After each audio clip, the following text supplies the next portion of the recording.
ሮቤልና የሉላ ፍቅረኛ በአጋጣሚ መንገድ ላይ ይገናኛሉ። መንገድ ላይ በተገናኙበት ወቅት ሮቤል ቼክ ጽፎ አዘጋጅቶ ይዞ ስለነበር ቼክ ያወጣና ናስኪ አንተ ሲለው የሉላ ፍቅረኛም አቤት ብሎ ይመጣል።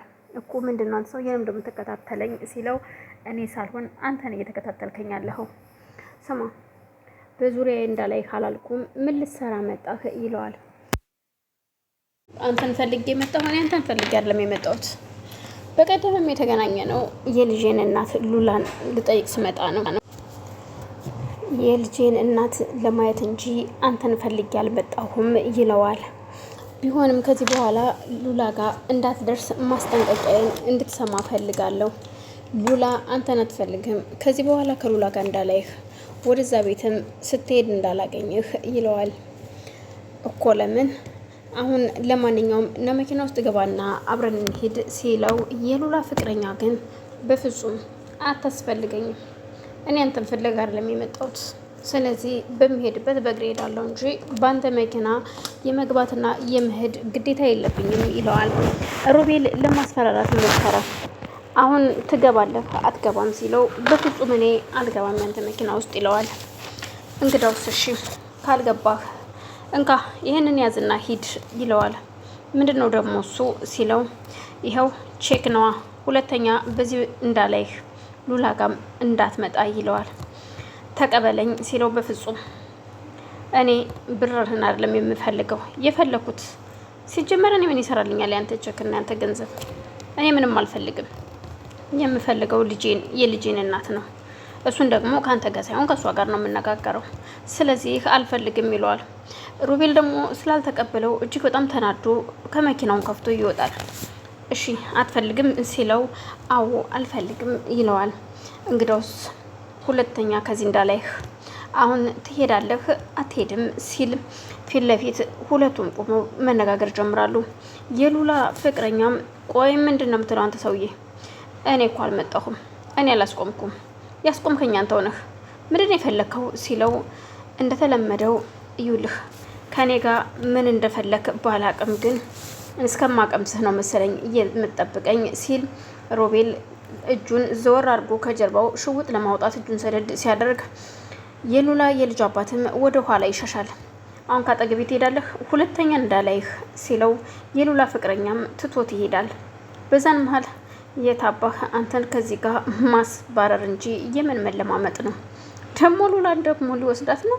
ምን አባቱ ነውና ሉላን ከዚህ በኋላ ማንም የእሱ ሊያደርጋት አይችልም፣ የኔና የኔ ናት ይላል። ሮቤልም መኪናውን አስነስቶ ወደ ሉላ ቤት ይሄዳል። ለሽብሩም ይደውልና ማንም ሰው እንዳይገባ እዛ ግቢ፣ ከዚህ በኋላ ባለቤትና ባለቤት እኔ ብቻ ነን መግባት የምንችለው፣ ማንም ሰው እንዲገባ እንዳትፈቅድ ይለዋል። ምክንያቱም ሽብሩም ከዚህ በፊት አይቶት ስለነበረ እሱን ምንም አንድ ጊዜ ሉላን ያስቆማት ልጅ ይመጣል ብለህ አስበህ ነው? ተው እሱን ለኔ ተው፣ አይመጣም። ቢመጣም ደግሞ እኔ ልኩን አሳየዋለሁ ይለዋል ሽብሩም። አዎ ማንም ሰው እንዳይመጣ ሲል ስልኩን ይዘጋል። በዛን መሀል ሉላ ከአክስቷ ጋር እያወራች ስለነበር ይኸውልሽ አክስቴ ቤዛ ከዚህ በኋላ እኔ እንደማልፈለጋት ነው የምነግርሽ። ስለዚህ እንስማማና ሮቤልን ማግባት እፈልጋለሁ። ስለዚህ የምትመክሪኝ ምክር ካለሽ ልትመክሪኝ ትችያለሽ፣ አለበለዚያ ግን እላፊ ቃል አልፈልግም ትላታለች። ለማንኛውም አሁን ቸኩያለሁ ልወጣ ነው ስትል እሺ በይ አሁንም ሮቤል ጋር ልትሄጂ ነው? አይ ሮቤል ጋር ሳይሆን አየር ልቀበል ነው የሚወጣው ትላታለች። በጣም ጥሩ ትልና ሮቤልን ትደውልና የሉላ አክስት ትጠራዋለች። ሮቤልና የሉላ አክስት በር ላይ ቁጭ ብለው የሚጠጣ ነገር በብርጭቋቸው ይዘው እየተጨዋወቱ እያወሩ ነበረ። እሺ አንተ እኔ የምልህ ግን ምን ያህል ነው ልጄን ያሳመንካት? እባክህ በፍቅር እኮ ከንፋለች፣ ስላንተ አውርታ አትጠግብም፣ ምንድን ነው ነገሩ ትለዋለች። እና ታዲያ ምን ችግር አለው? እና ታዲያ ላፈቅራት ልታፈቅረኛ እንዴ የተገናኘ ነው? ምን እያልሽ ነው ሲላት አይ ማለቴ የምታገባት ከሆነ ያው ሁሉንም ነገር አስተካከልና ጨርሰ በፍጥነት እንድታደርገው ፈልጋለሁ። ሲቀጥል ደግሞ የምታገባት ሁሉም ንብረትህን በሷ ስም እንዲሆን ፈልጋለሁ ትለዋለች። እንደዛ ስትለው ሮቤል ያዳመጠው ምክንያቱም ከዚህ በፊት ሉላ ሪከርድ ያደረገችውን የአክስቷን ድምፅ አሰምታው ስለነበር ያንን ነገር ማስታወስ ጀመረ። እሺ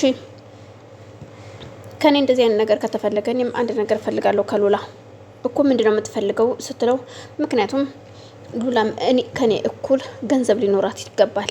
ስለዚህ እኔም በገንዘቤ ስፈርምላት እሷን በገንዘቧ ልትፈርምልኝ ይገባል። አንደኛ ልጅሽ አይደለች? ልጅሽ ስለሆነች ከዚህ አንዱ ነገር ትሰጫታለሽ። እኔና እሷ ተመሳሳይ ነገሮችን አድርገን አጋጭተን እንፈራረማለን ይላታል። በዛን ሰዓት ትደነግጣለች የሉላ አክስት። ምን ነው ደነገጥሽሳ? ችግር አለ እንዴ ሲላት፣ አይ ችግር የለም። እና ልጅሽ አይደለችም እንዴ? አይ ልጄ ናት፣ የወንድሜ ልጅ የኔ ልጅ ማለት ናት ስትል እዚህ ጋር ታቆማለች። በዛን መሀል ቤዛ ከሱራፌል ጋር ተደብቃ ከሳሮንና ከሳሚ ጋር ይገናኙና እያወራሉ። የሚያወሩት ስለ ሉላ አክስት ነው። አሁን እህቴ ሁሉን ነገር ይዘዋለች። ቆይ ቤዛ ግን ምን ሆነሽ ነው? እህትሽ ያን የተረገመ እንድታገባው ነው አይደለ እንደዚህ የምትይው? ስለዚህ እኛ ይኸውልሽ ግድ የለሽም እናግታትና ይችን ሴትዮ እናስፈርማት፣ ወረቀቱን ወዳ ሳይሆን በግዷ። ከዛ ሉላም ቢሆን ይቺ ምስኪን ልጅ ከዛ የተረገመ ሰውዬ ጋር መገናኘት የለባትም። ከዛ ባጭሩ እናስቀረዋለን እባክሽ ሲላት፣ ቤዛ ግን በጣም ትፈራና በፍጹም አይሆንም። ሳሮን ቤዛ ምናልባት የሳሚ ሀሳብ ልክ ሊሆን ይችላል ትላታለች።